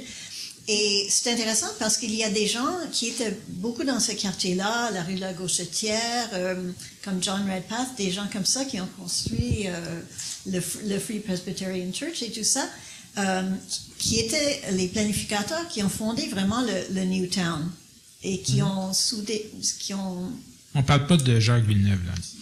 Non. De Gilles Villeneuve. Qui ont lotissé en tout cas. Oui, alors c'est un peu, c'est pas un quartier, c'est vraiment un ancien faubourg qui n'est pas très planifié et ça fait partie de son charme, je crois. Oui, puis effectivement, il y a une histoire qui révélation, là, je sais que les révélations tombent facilement dans l'Apocalypse là, quand on lit ça, là, mais il y a une question de connaissance des couches. Puis moi, quand on a fait notre travail à l'école d'architecture, c'est vraiment un travail d'étudiant, donc il faut être très modeste par rapport à ça. Et je pense qu'il y a une histoire du quartier qui mérite d'être fouillée, comme par le travail de M. Riopel, mais aussi des historiens, des historiennes. Mais ce qu'on voyait, c'est que c'était un quartier qui était entre bien des choses qui se passaient. Ça l'a peut-être aidé, comme ça a peut-être aidé aussi à renforcer une idée de ghetto. C'est un lieu mystérieux. Il y avait toutes sortes de mythes qu'on projetait. Si on regarde la presse des années 20, les années 30, là, les tunnels, les tripots, tout ça, là, c'était vraiment... et ça a peut-être fait oublier que c'est un lieu très riche avec beaucoup d'innovations sociales. On parlait des associations familiales qui sont présentes avec la communauté chinoise, mais il y avait le fait que tu avais une école interconfessionnelle, bilingue et mixte en 1826. Ça a pris Pauline Marois pour qu'on dégage les commissions scolaires de certains biais. Alors c'est quand même impressionnant. Cathy? C'est impressionnant parce que l'aspect ghetto, je ne sais pas si c'est le meilleur mot, mais je le trouve intéressant parce que au quartier chinois de Montréal, les Chinois sont beaucoup restés entre Chinois. On le compare par exemple à New York. Le quartier chinois de New York a eu beaucoup de relations, par exemple, avec la communauté latino-américaine. Il y a eu beaucoup de commerces qui se sont développés grâce à cette mixité-là. Et il y a eu une cohabitation de différentes communautés. Au quartier chinois, où il y a des, par exemple, des commerçants vietnamiens, coréens, mais on est toujours dans les communautés asiatiques au quartier chinois. Et parfois, je me pose la question, j'ai pas de réponse à ça, mais cet effet de ghetto-là, est-ce que ça crée aussi un regard, tu sais, quand on parle de Disney, ou un regard un petit peu exotique là, envers la communauté chinoise, ou lorsque moi, je me souviens, on a commencé à travailler le quartier chinois, mais on réalisait qu'il y avait un besoin de créer un dialogue avec les Montréalais. Parce que, autre que d'aller manger un dim sum ou un bol de pho, il n'y avait pas vraiment ce dialogue pour comprendre l'histoire, comprendre qui étaient les personnes qui habitaient, qui avaient vécu, qui a une histoire avec le quartier chinois. Donc, il y avait toute cette relation-là à développer. Et je me demande parfois, tu sais, quand on parle de disnification, j'aime ce mot-là, disnification, est-ce que ça vient pas justement, tu sais, on sait que dans l'histoire, il y a eu tout le concept des chinoiseries, tu sais, où c'est vraiment à travers le regard, tu sais, des Blancs qui regardaient la culture chinoise, qui l'a façonné, puis finalement, mais les Chinois, on l'a aussi, on se l'est approprié éventuellement, ce regard-là que les autres avaient envers nous. Alors, il y a où cet équilibre-là entre qui on est, puis ce que les autres ont reflété de nous, et comment est-ce qu'on s'est approprié ce reflet-là qu'on faisait de nous dans, finalement, aujourd'hui, ce qu'est la culture chinoise également. Et je pense que notre quartier chinois est un petit peu le reflet, là, justement, de ce back and forth là, qu'il y a eu entre qui on est, mais aussi qui on est comme histoire qui a été une histoire d'exclusion.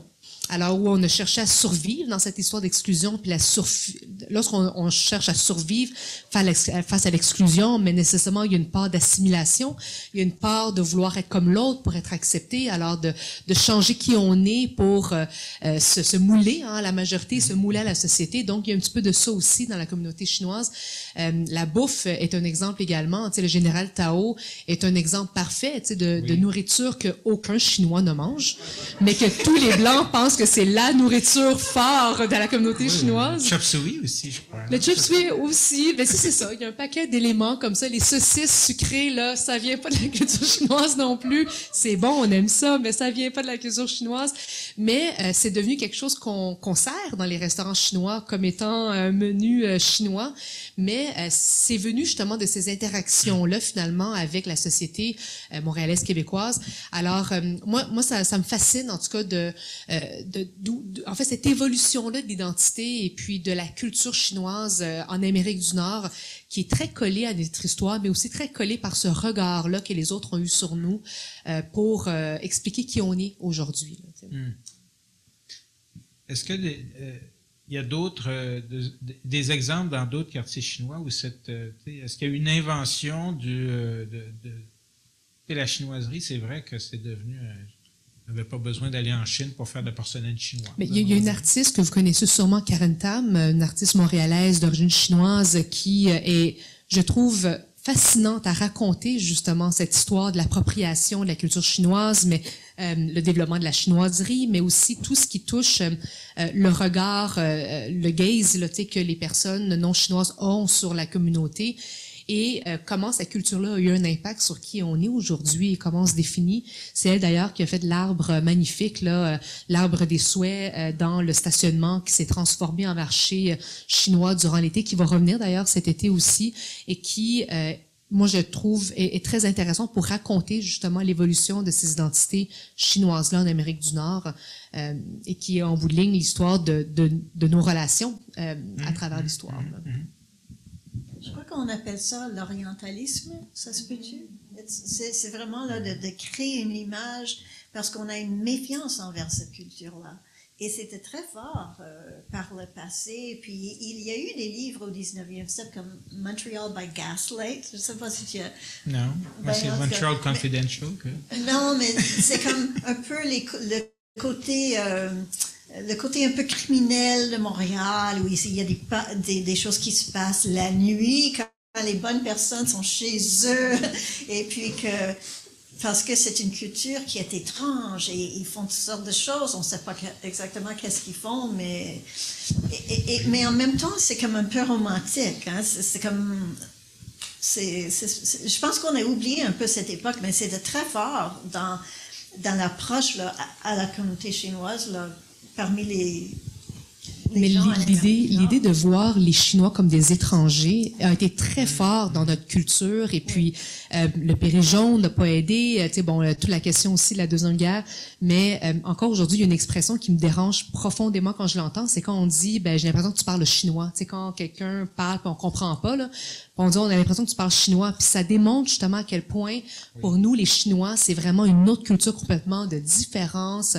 Et moi, quand j'entends cette expression qui est très commune, là, qu'on dit comme on respire, là, mais moi, ça vient me chercher parce que ça nous rappelle encore à quel point, mais les Chinois, on les comprend pas. Puis ce sont des extraterrestres, là, c'est vraiment ça. Et c'est une expression pour moi qui en dit beaucoup finalement sur les relations qui ne se sont pas tenues, en fait, cette proximité qui aurait dû avoir lieu bien avant, mais qui encore aujourd'hui fait en sorte qu'on est perçu comme l'autre, là, tu sais. Puis heureusement, les choses changent, là, mais ça vient de cette histoire-là aussi. Là. OK, mais je pense qu'en anglais, l'expression « it's all Greek to me ». Hein? Alors, ça veut dire que c'est quand même la civilisation occidentale, le grec.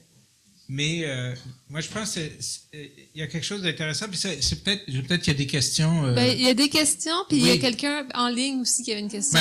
Quelqu'un en ligne. Saluons quelqu'un de l'ère moderne. Oui, c'est ça. Donc, c'est Matthew. En fait, c'est un commentaire qu'elle passe au sujet que, si je comprends bien, puis je ne sais pas si vous avez de l'information à ce sujet, les consultations de l'OPCM seraient peut-être pas si accessibles aux personnes unilingues, les aînés unilingues.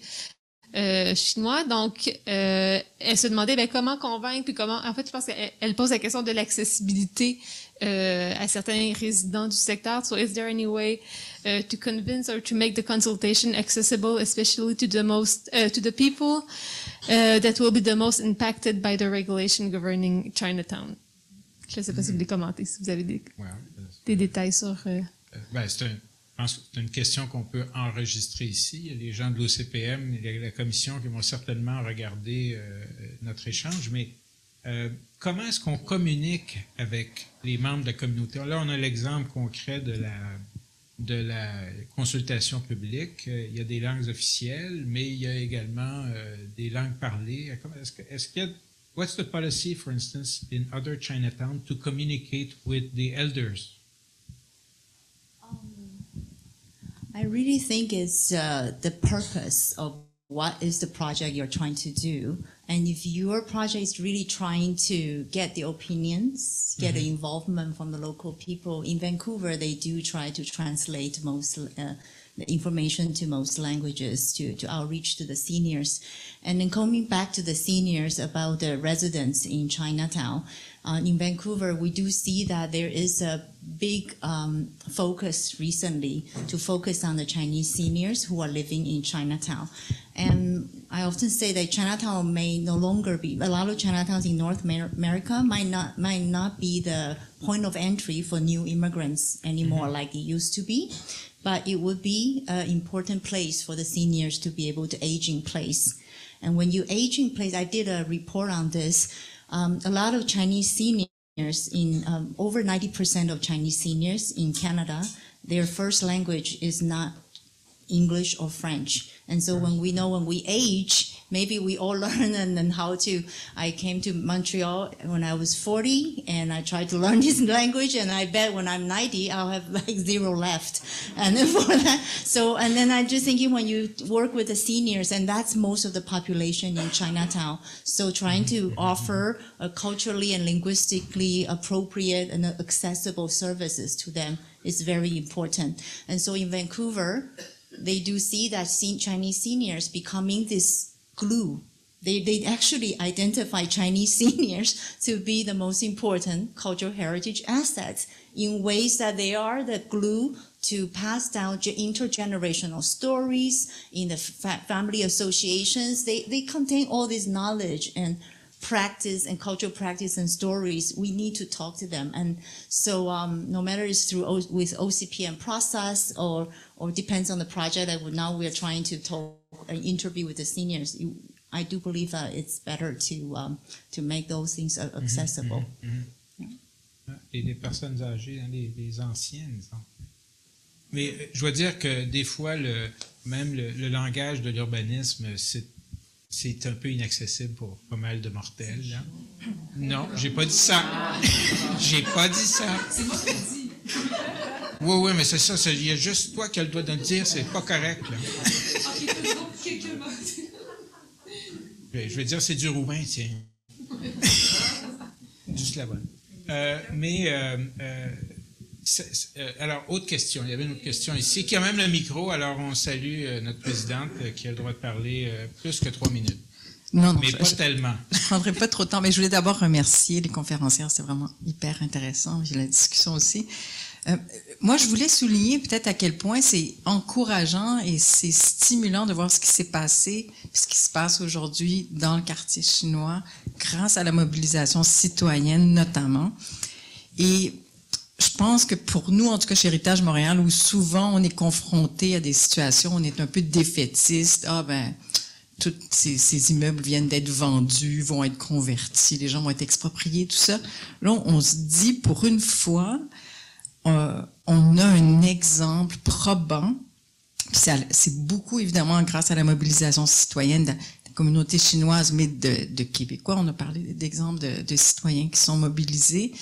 Et de voir comment ce qui se passe en ce moment pourrait servir d'exemple, de laboratoire. Donc, je pense qu'il faut essayer d'innover le plus possible. Puis déjà, la concertation, puis la participation de la ville, d'organismes comme Héritage Montréal, de la société civile et du gouvernement du Québec, le site historique. Je pense qu'il y a ici matière à développer peut-être un modèle.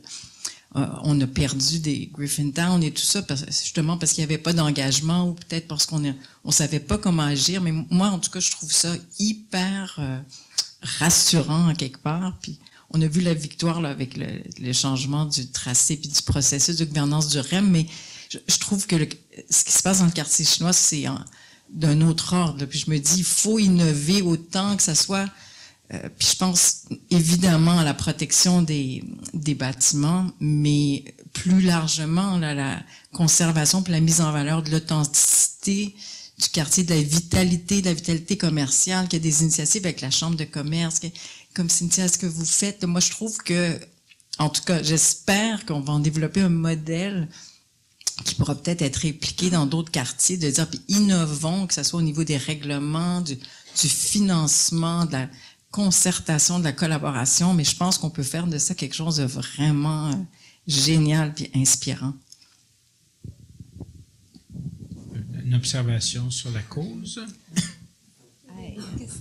Maybe I think what I feel is very important is the connection between storytelling and placemaking. And too often we have great organizations like here we're talking about history and heritage. People really care a lot about it. But all these things don't translate into the policies that affect how our cities are built, financed, and regulated. And then so that's why when we mention JAF Foundation, we really want to make sure, first of all, we want to make sure all these untold stories, disjointed histories, are actually surfaced, so we learn more about it.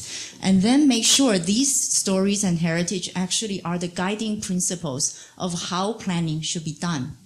And it's difficult because planning, I am background in planning, and then the profession itself is not set up that way. So it does require some sort of transformation within it.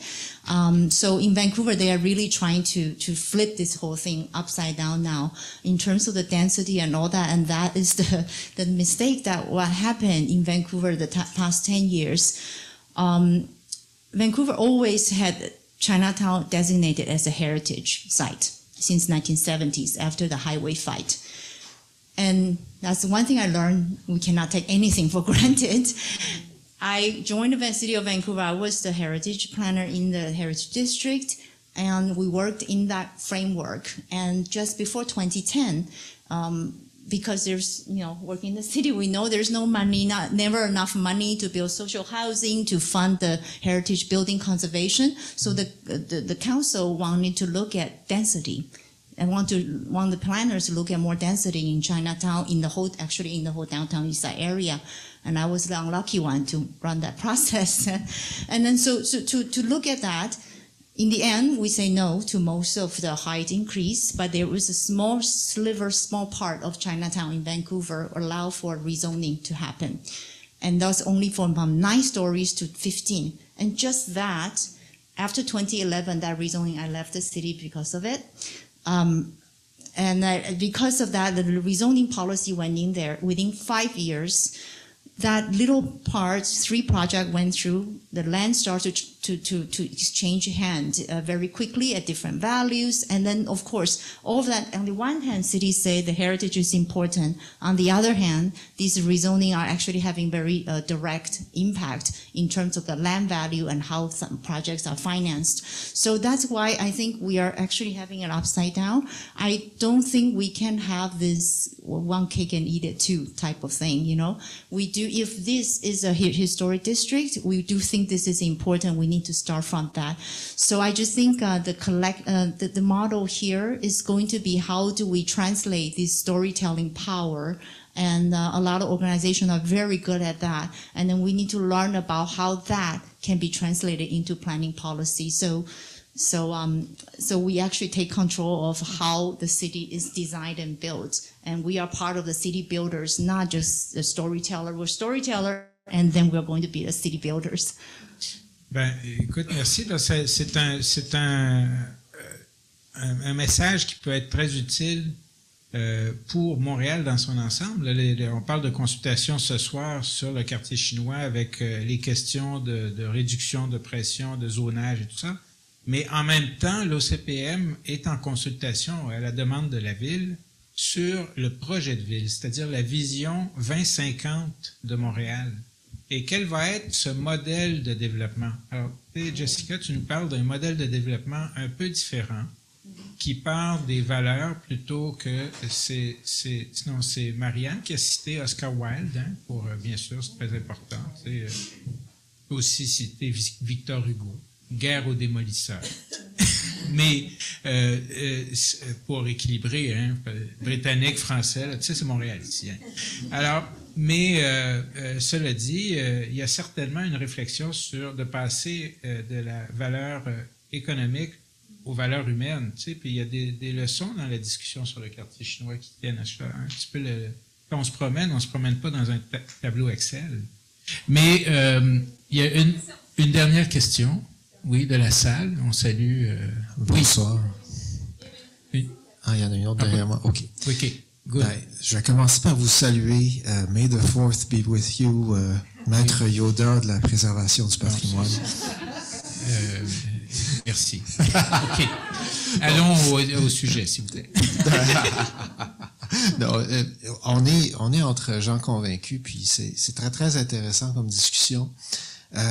On a plein d'exemples de quartiers, de rues commerçantes, de secteurs où on a beaucoup de valeurs, d'authenticité et d'histoire qu'on aime préserver, garder. En même temps, et ça a une valeur, ces communautés-là, cette vitalité-là. Ça en a une valeur. Pas juste une valeur affective, mais aussi une valeur éventuellement sur le pied carré. Puis, à un moment donné, c'est qu'on se retrouve à avoir des commerces, des Starbucks de ce monde, qui sont à peu près les seuls qui vont être capables de venir s'installer sur ces rues commerçantes-là. Comment? Puis ma question, c'est juste ça. Comment?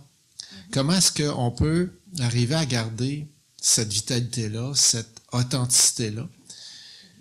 Je veux dire, on a déjà perdu plusieurs rues comme ça, plusieurs secteurs comme ça, où on est en train de les perdre. Je les nommerai pas, là, j'ai plusieurs idées en tête, mais peu importe. Avec le Chinatown, avec de la gauchetière, on ajoute une couche qui est une couche culturelle là-dessus. Alors, comment? C'est vraiment ma question. Comment est-ce qu'on peut arriver à préserver non seulement le patrimoine bâti, mais aussi le culturel, puis l'espace, tout ça. Ça m'interpelle beaucoup, ça. Merci. Alors... Yes. Une question So, simple. Mais yes, une question very, véritable. Hein, very good question. And peut-être une dernière question. book economic revitalization. And I think, personally, it's a false dichotomy to think there is economic versus heritage. And I think, first of all, it's important to give out a very strong, clear message on what type of development, what type of vision are we looking at.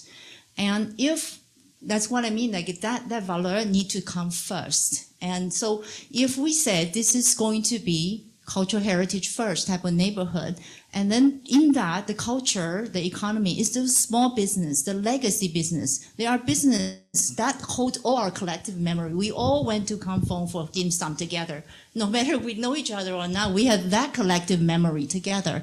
So how do we make sure that legacy business can continue?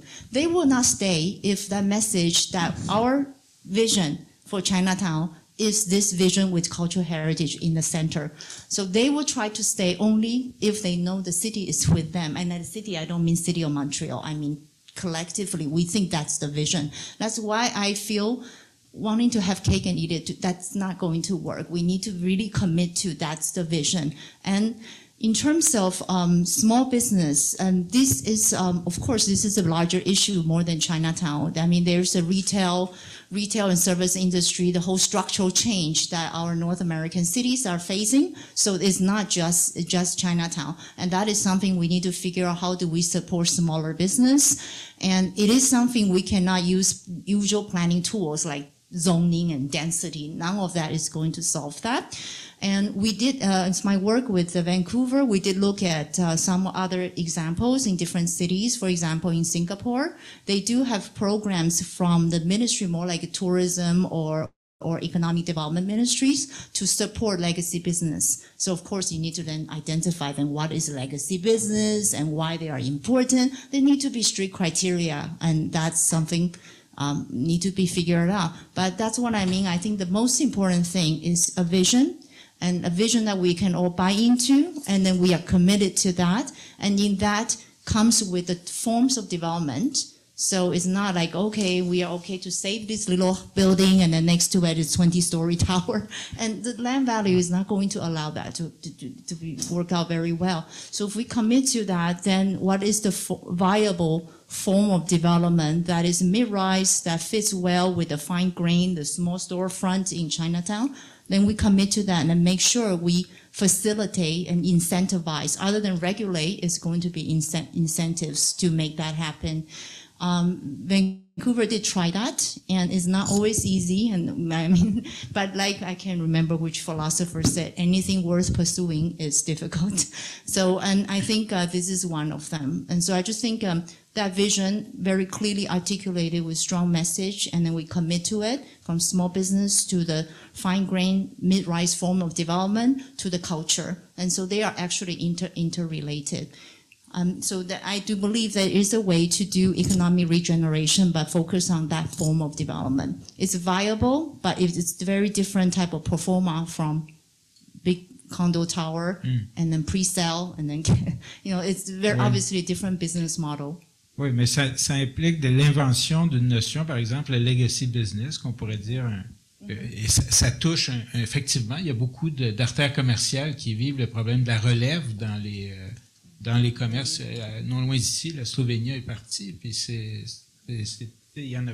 Moi, Saint-Laurent, je ne la reconnais plus, mais je pense que ce serait intéressant qu'on invente à l'occasion du projet de ville. C'est peut-être le moment d'en parler maintenant, parce qu'après ça, on va combattre les robots de l'urbanisme numérique. Là, mais il y a une dernière question, puis après ça, on fera un petit tour de table. Il n'y a pas de table, c'est une tour de tablette. Micro, est-ce qu'on peut passer le micro à madame pour que madame ait plein droit de participer? S'il vous plaît, merci. J'aimerais savoir si dans votre réflexion, vous avez inclus un élément qui ferait que le touriste qui débarque à Montréal, qui va voir le quartier chinois, mais qui a peut-être déjà vu le quartier chinois de Toronto, de New York, de San Francisco, qui se dit, qu'est-ce que le quartier chinois de Montréal m'apporte de plus? Qu'est-ce qui fait que je vais pas juste marcher sur la Gauchetière, puis je vais voir des choses, parce qu'il y a des belles façades qui sont pas rénovées.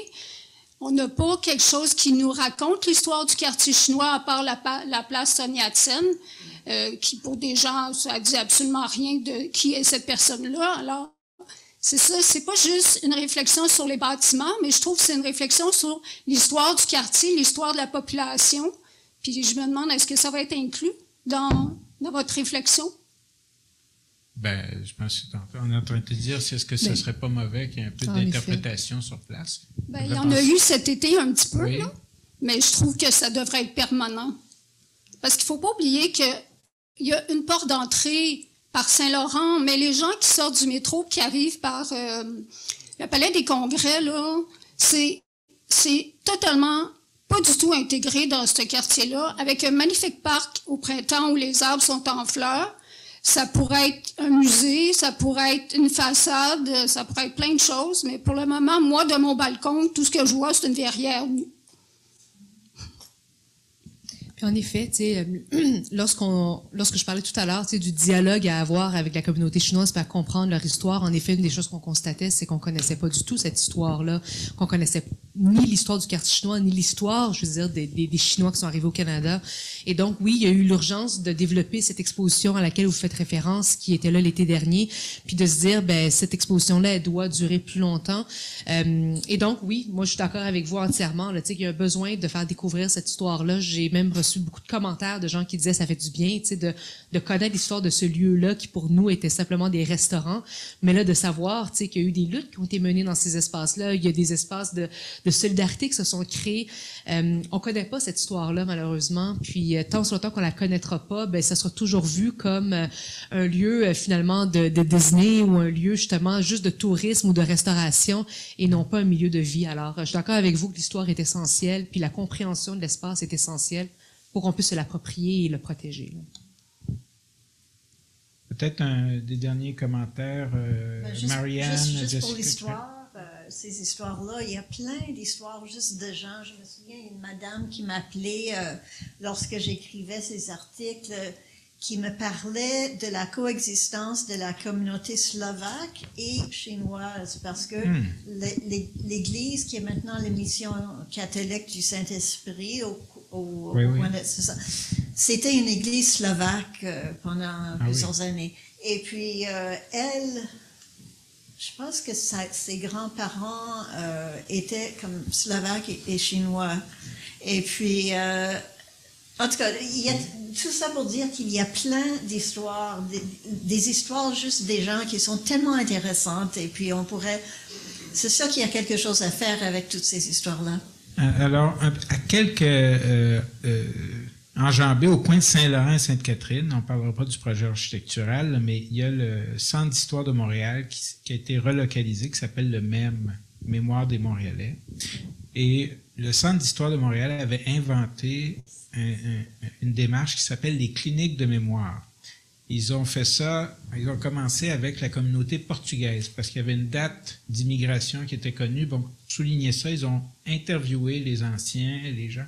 Et cette notion de clinique de mémoire, pas que la mémoire est malade, mais la mémoire a besoin d'être soignée aussi. Alors, c'est peut-être un processus qui pourrait être intéressant au niveau de l'histoire, mais de la dimension humaine puis la dimension physique.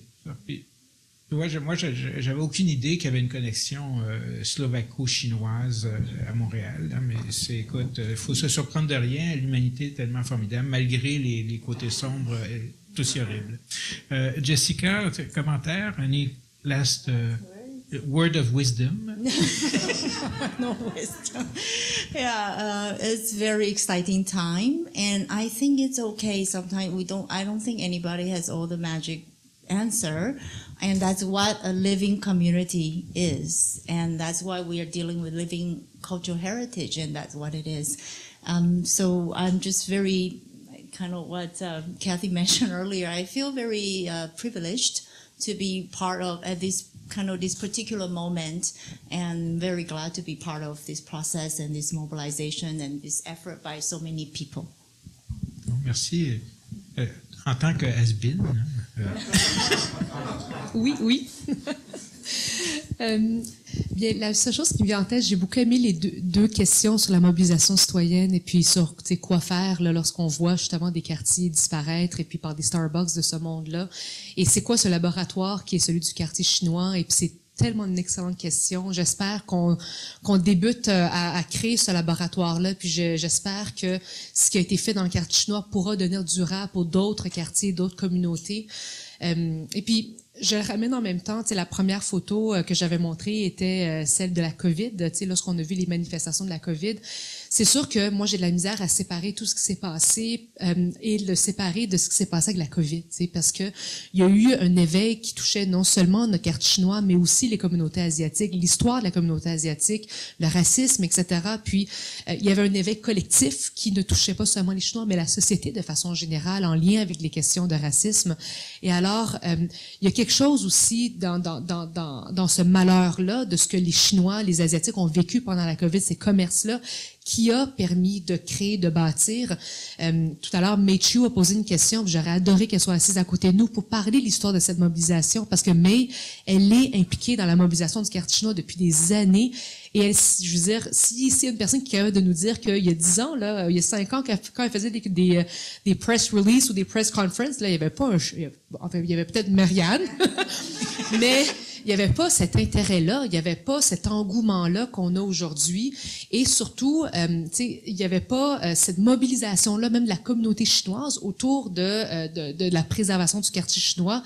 Et donc, qu'est-ce qui est ce laboratoire-là? Puis moi, je l'ai senti aujourd'hui entre le pont à faire, entre le rôle des médias, le rôle de la société civile, le rôle de la politique, puis des personnes qui sont dans ces postes-là.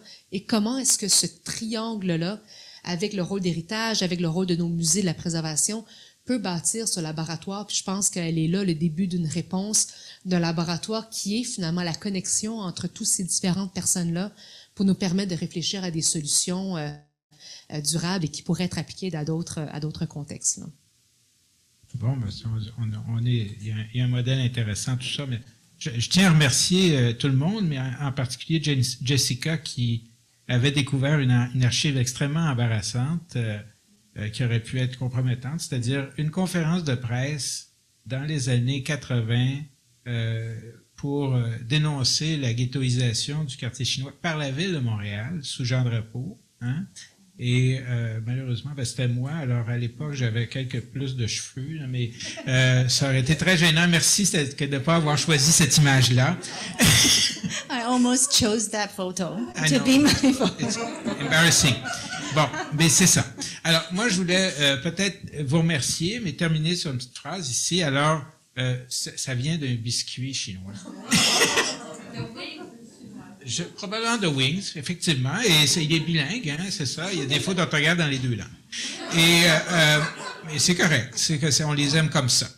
Et alors je lis la parole pleine de sagesse. Si vos désirs sont raisonnables, ils seront exaucés.